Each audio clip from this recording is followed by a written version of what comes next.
confused about which engineering branch to choose। आप में से बहुत लोग कंफ्यूज होंगे कि कौन सा इंजीनियरिंग ब्रांच चूज किया जाए।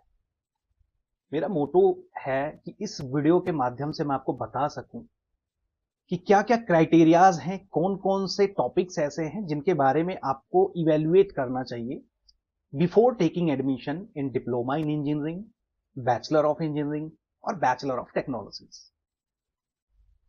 तो आज की इस वीडियो में हम डिटेल में बात करते हैं इस टॉपिक पे।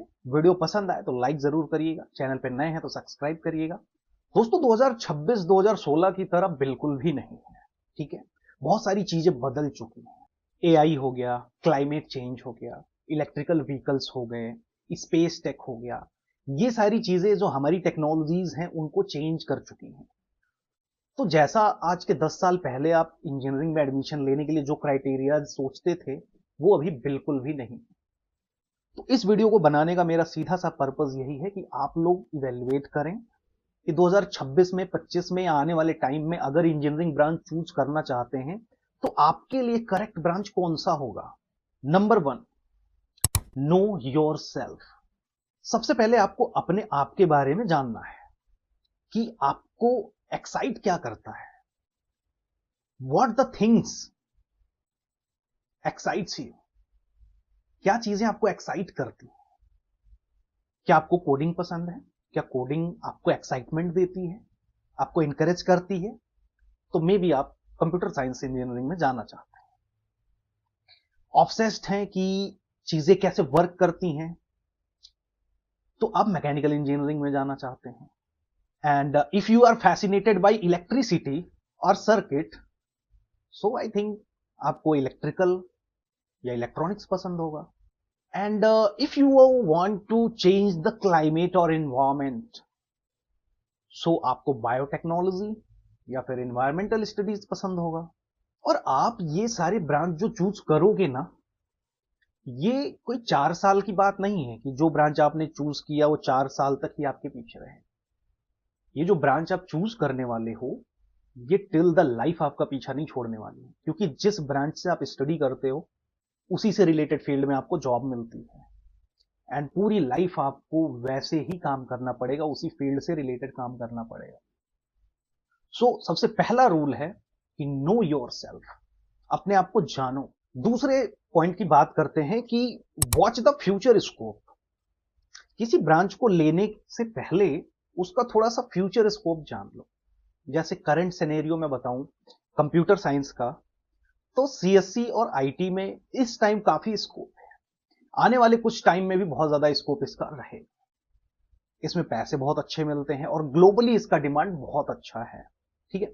डेटा साइंस है, मशीन लर्निंग है, इसकी जरूरत फाइनेंस में भी है, स्पेस में भी है। हर जगह डेटा साइंस का यूज और मशीन लर्निंग का यूज पड़ रहा है।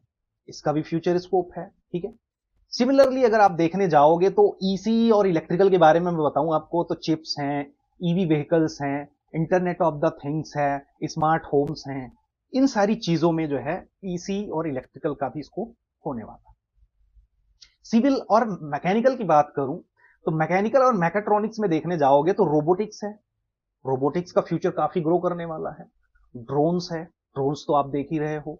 ड्रोन्स का यूज आजकल शादी ब्याह में भी लोग कैमरेज वगैरह में यूज करने लगे हैं। अभी आपने इंडिया पाकिस्तान का वॉर देखा था, ड्रोन हमले हो रहे थे। तो ये सारी चीजें मैकेनिकल डिवाइसेस हैं, रोबोटिक्स एंड ड्रोन्स। अब बात करते हैं ऑटोमेशन की। मैकेट्रॉनिक्स में अगर आप जाते हो तो मैकेनिकल प्लस इलेक्ट्रॉनिक्स मिलकर मैकेट्रॉनिक्स बनता है, जो भी ऑटोमेशन का पार्ट है। जस्ट लाइक आप किसी मॉल में जाते हो तो एंट्रेंस पे ही ऑटोमेटिक स्लाइडिंग डोर लगा होता है ग्लास का, दैट इज मैकेट्रॉनिक्स। उसमें मैकेनिकल का कंपोनेंट लगा है, साथ के साथ उसमें ऑटोमेशन लगा है, कंट्रोलर है, बैटरी है एंड उसमें सॉफ्टवेयर के कुछ प्रोग्रामिंग की हुई होगी। तो ये सारे मैकेनिकल के हैं, तो इनका स्कोप है। एरोस्पेस में आ जाते हैं, मटेरियल साइंस में आ जाते हैं। तो दोस्तों एरोस्पेस और मटेरियल साइंस में कैसे आप पीछे रह सकते हो। आप देख ही रहे हो डे बाय डे लोग मून पे जा रहे हैं, लोग जो है मंगल पे जा रहे हैं। तो ये सारी चीजें एरोस्पेस के द्वारा ही डिजाइन की जाती हैं। तो ये जो कोर ब्रांचेस है ना, मैंने इनके फ्यूचर स्कोप के बारे में आपको बताया। सिमिलरली आप जिस ब्रांच को चूज करना चाहते हो, फर्स्ट आपको पता चला कि आप किसमें इंटरेस्टेड हो। जस्ट लाइक मैकेनिकल में इंटरेस्टेड हो, जैसा मैंने बताया, नो योरसेल्फ, आपको जानने की क्यूरियोसिटी है कि हाउ द थिंग्स वर्क, तो आप मैकेनिकल, सबसे पहला क्राइटेरिया आपने डाला कि मैं मैकेनिकल में इंटरेस्टेड हूं। दूसरा पॉइंट है फ्यूचर स्कोप। तो फ्यूचर स्कोप आपने देख लिया कि रोबोटिक्स है, ड्रोन्स है, ऑटोमेशन का जो फील्ड है काफी ग्रो करने वाला है, तो मैकेनिकल के साथ मैकेट्रॉनिक्स भी ले सकते हो।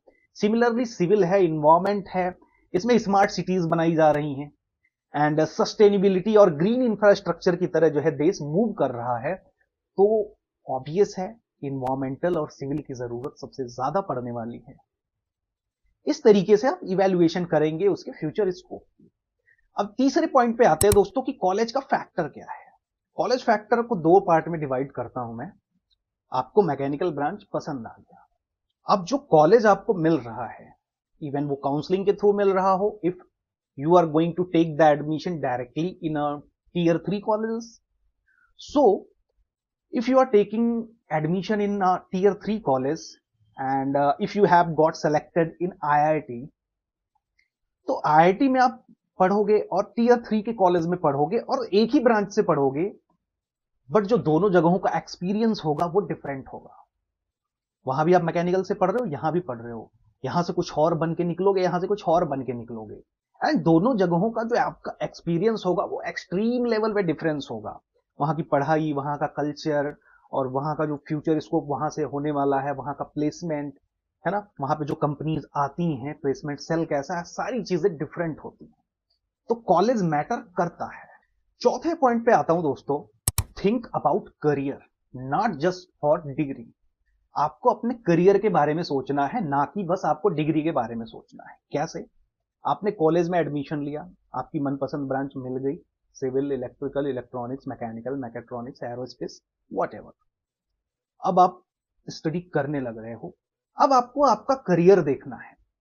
लेट सपोज आपके कॉलेज से जो एडमिशन हो रहा है, 3 साल 4 साल बाद जब आपका प्लेसमेंट होगा, तो किस टाइप की कंपनीज प्लेसमेंट सेल में आती हैं, किस टाइप की। जैसे मैं अगर बताऊं, कंप्यूटर साइंस से आप पढ़ रहे हो और टियर 2 टियर 3 कॉलेजेस से पढ़ रहे हो, और कंप्यूटर साइंस का प्लेसमेंट आप देख रहे हो कि उस कॉलेज में जो प्लेसमेंट है यार, ये तो कोर कंपनीज आती ही नहीं है सीएस की, ये तो आईटी सेक्शन के लोगों को ये बैकएंड प्रोसेस में जो बीपीओ वगैरह के जॉब हैं उनमें चले गए, कोई टेलीकम्युनिकेशन में चला गया, मतलब एक तरीके से नॉन टेक जॉब्स ऑफर होते हैं। बस प्रॉब्लम क्या है कि लोगों को अपना परसेंटेज दिखाना है कि हमारा 100% प्लेसमेंट हो गया, 55%, 60% जो भी प्लेसमेंट है वो हो गया, बट आपको देखना है कि आप अगर टेक जॉब में नहीं गए, अपने कोर फील्ड में नहीं गए, then what about your career after 3 to 5 year. 3 से 5 साल बाद आपके करियर का क्या होगा, आप अपने फील्ड में अगर जॉब नहीं करोगे। तो बस आपको यह नहीं सोचना है कि मुझे बस डिग्री कंप्लीट करनी है, कहीं ना कहीं मेरे को जॉब लग जाएगी। अपने करियर के बारे में सोचना है, फ्यूचर के बारे में सोचना है। अब इसमें एक पॉइंट और आता है कि डिग्री के साथ साथ या डिग्री करने के बाद आपको कुछ सर्टिफिकेशन कोर्सेज करने चाहिए। जैसे अगर मैं किसी को बताऊं कि कोई कंप्यूटर साइंस इंजीनियरिंग प्लेन कर रहा है, कोई स्पेशलाइजेशन में नहीं कर रहा है, वैसे तो आजकल IoT, data science, AI, ML, बहुत सारे साइबर सिक्योरिटी डिफरेंट ब्रांचेस हो चुके हैं सीएससी में, बट अगर कोई प्लेन से कर रहा है तो उसको अगर किसी प्लेटफॉर्म पे, मॉड्यूल पे जॉब मिल गई तो ठीक है, अदरवाइज मैं रिकमेंड करूंगा कि कोई ना कोई लैंग्वेज या module like data science, AI, ML या आईओटी वगैरह, ये सब आप बाद में भी सर्टिफिकेशन कोर्सेज कर सकते हो, ठीक है।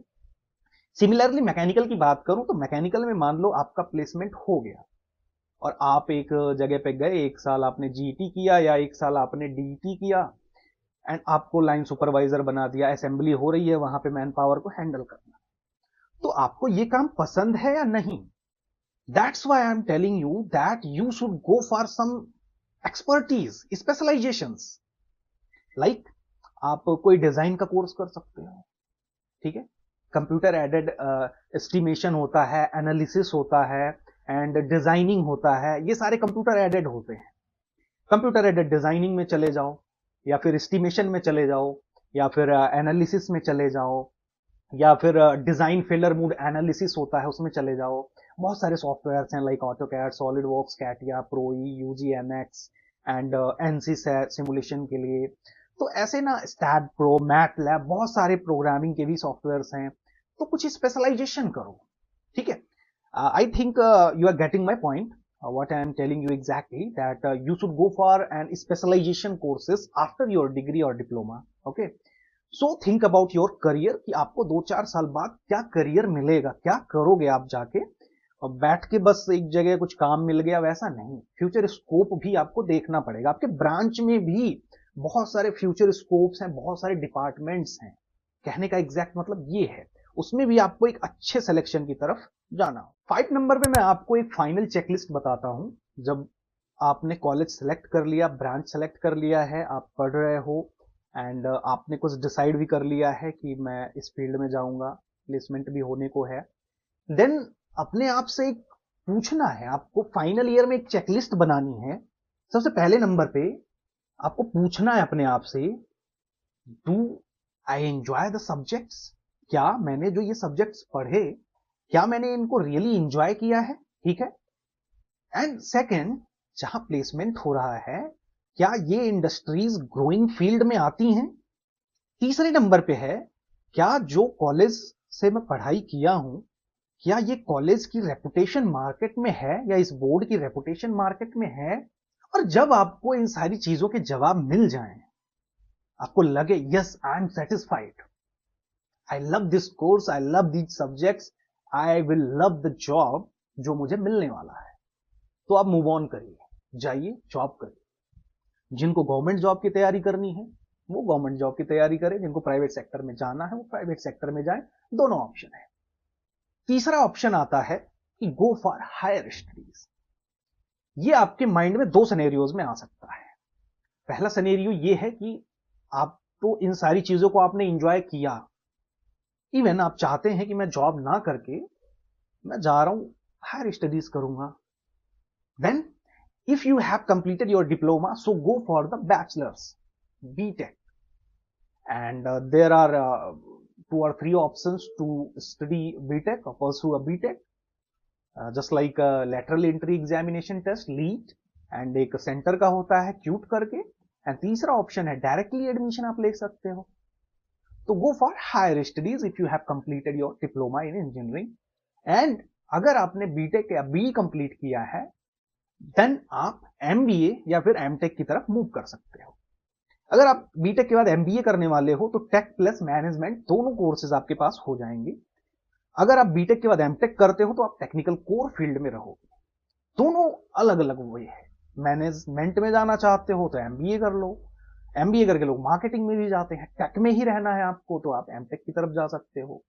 तो दोनों ऑप्शन आप। सो दोस्तों, I hope you enjoyed this video, और आपको काफी इंफॉर्मेशन मिला होगा इस वीडियो के माध्यम से।